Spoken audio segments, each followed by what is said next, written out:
Aujourd'hui dans cette vidéo, je vais vous parler de 7 erreurs qui peuvent vraiment être fatales pour votre boutique. Donc c'est 7 choses qui sont soit interdites et donc dangereuses pour votre boutique, soit pas officiellement interdites mais qui peuvent fortement vous pénaliser. Si vous n'avez pas de vente actuellement, c'est fort possible que vous fassiez au moins une des erreurs dont je vais vous parler dans cette vidéo. Si c'est la première fois que vous passez par ici, salut, je suis Aurore, spécialiste d'Etsy et entrepreneuse.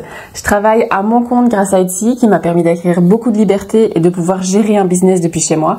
Chaque semaine, je vous explique comment faire pareil. Si ça vous intéresse, n'hésitez pas à vous abonner. La première erreur qui est peut-être une que vous avez déjà faite, c'est de réutiliser une fiche produit qui se vend bien pour y mettre un nouvel article.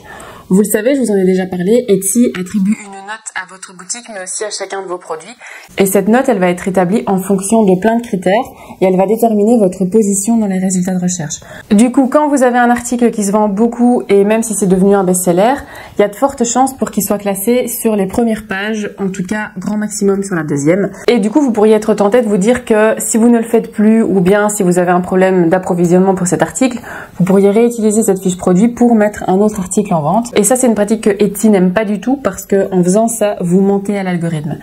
Et ça peut créer plusieurs problèmes comme le fait d'induire votre client en erreur aussi.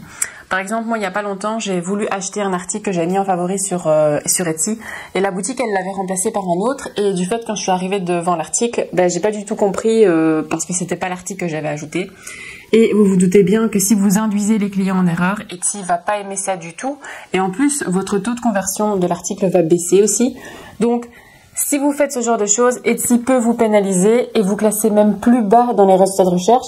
Donc, c'est pas du tout quelque chose que je vous conseille de faire. L'erreur suivante, et celle-là, elle peut vraiment faire mal, c'est de reprendre une ancienne boutique pour démarrer une nouvelle activité. Donc, je vous en ai déjà parlé dans le point précédent. Chaque boutique et chaque article a une note sur Etsy. Et malheureusement, quand on ne fait pas de mise à jour de sa boutique, quand on n'ajoute plus de nouveaux articles ou qu'on ne fait aucune modification, la note de la boutique, elle va baisser. Si elle baisse, celles de vos articles vont baisser aussi et ils vont aller se classer de plus en plus loin dans les résultats de recherche. Et du fait, ils vont être moins trouvés et ils vont moins se vendre et vous allez vraiment dégringoler de plus en plus. Et c'est vrai que voilà, il y a certaines personnes qui choisissent par facilité de réutiliser une ancienne boutique Etsy parce qu'on évite tout ce processus d'ouverture. Et en fait, ce qu'ils savent pas, c'est que la note de leur boutique, elle est catastrophique parce qu'elle a été laissée par exemple 1 an à l'abandon ou plus. Et donc tous les efforts qu'ils vont faire avec leurs nouveaux articles ne vont servir à rien puisque la note va être trop basse que pour être rattrapée. Et puis en reprenant une boutique existante, vous n'avez pas droit à ce petit coup de boost de départ dont bénéficie chaque nouvelle boutique ou même chaque nouvel article parce que à l'ouverture de la boutique, Etsy montre tout nouvel article un petit peu plus dans les résultats de recherche et à plus de monde pour pouvoir déterminer où ils vont le classer ensuite. Et c'est important de profiter de cette mise en avant temporaire que vous allez avoir au départ pour pouvoir récolter vos premières ventes et avoir vos premières visites. Et en reprenant une ancienne boutique, vous n'allez pas avoir ce coup de boost parce que vos articles précédents sont trop loin dans les résultats de recherche que pour avoir vraiment un coup de boost qui va être exceptionnel. Donc, si vous voulez créer une nouvelle boutique, ne reprenez pas une ancienne parce que c'est vraiment quelque chose qui peut ruiner absolument tous les efforts que vous allez faire et je sais de quoi je parle parce que je l'ai déjà fait et ça n'a servi à rien. La troisième erreur que vous avez peut-être déjà fait ou que vous projetez peut-être de faire, c'est de recontacter des anciens clients. Donc en fait, vous avez le droit de contacter vos clients et de discuter avec eux lorsque vous avez une transaction en cours ou même juste après pour faire le point sur la commande. Mais ce que la plupart des vendeurs ne savent pas, c'est que vous n'avez pas le droit de recontacter des anciens clients avec des offres promotionnelles que vous allez envoyer par message.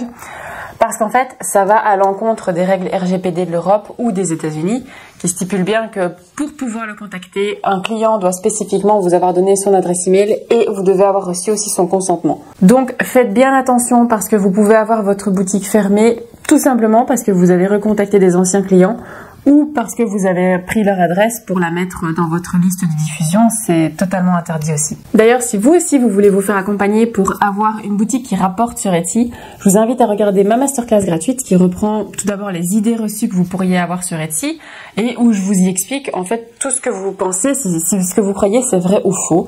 Je vous explique aussi les 5 étapes de ma méthode personnelle que j'utilise pour développer chacune de mes boutiques sur la plateforme. Et à la fin de cette masterclass, je vous présente Etsy Academy qui est mon programme de formation sur Etsy. Si ça vous intéresse, je vous mets le lien ici pour vous inscrire et dans la description aussi. L'erreur suivante, c'est de renouveler tous vos articles. En sachant qu'Etsy donne un coup de boost pour tout nouvel article mis en ligne ou aussi pour tout article que vous allez renouveler, c'est vrai que vous pouvez être tenté de renouveler tous vos articles de temps en temps. Alors en fait, ça c'était une technique qu'on faisait beaucoup en tant que vendeur, il y a de ça 4-5 ans de ça commence à remonter maintenant. Et en fait, ça permet de remonter les fiches produits dans les résultats de recherche.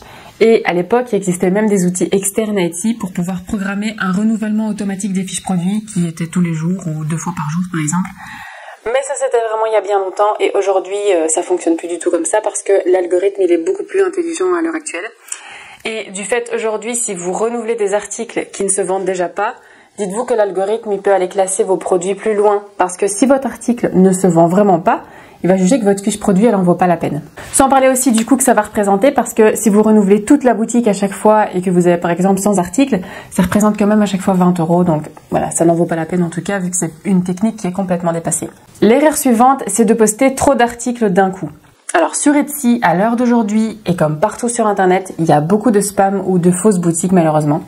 Et il y a parfois des vendeurs qui me contactent en me disant qu'ils comprennent pas pourquoi ils n'ont pas de vente parce qu'ils viennent d'ajouter 100 articles sur leur boutique en même pas une semaine. Et en fait, je sais pas pourquoi ajouter autant d'articles en si peu de temps parce que c'est pas ça qui va vous faire réussir. Il faut bien vous dire que Etsy, c'est pas un 100 mètres, c'est pas un sprint, c'est vraiment un marathon et vous allez devoir durer dans le temps. La plateforme, elle vous conseille d'essayer de garder votre boutique et de la maintenir à jour, mais ça ne signifie pas de poster 10 à 15 articles par jour. Et en faisant ça, en plus, vous avez 2 risques. Alors, le premier, c'est d'être considéré comme un spam par Etsy et donc de vous faire fermer votre boutique. Alors, c'est très généralement des fermetures qui sont pas définitives parce que c'est un robot qui va vous bloquer. Et si vous contactez Etsy, ils vont vous débloquer parce qu'ils vont voir que voilà, vous êtes un humain. Mais il n'empêche que ça n'envoie quand même pas un bon message.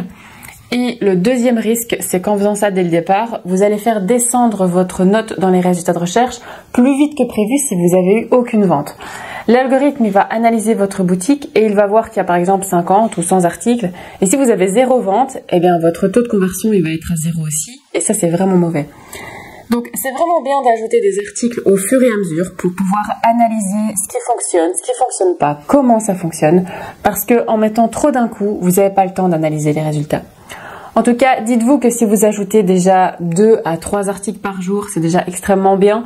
Et même si c'est quelques-uns par semaine, c'est bien aussi, tant que vous maintenez le rythme et que vous mettez toujours ça à jour. Ce que vous devez vraiment garder à l'esprit, c'est que le but n'est pas de poster tout et n'importe quoi, mais de poster de la qualité et de le faire régulièrement. Alors la 6e erreur que vous pourriez faire et qui pourrait être mauvaise pour votre boutique, c'est d'activer le mode vacances.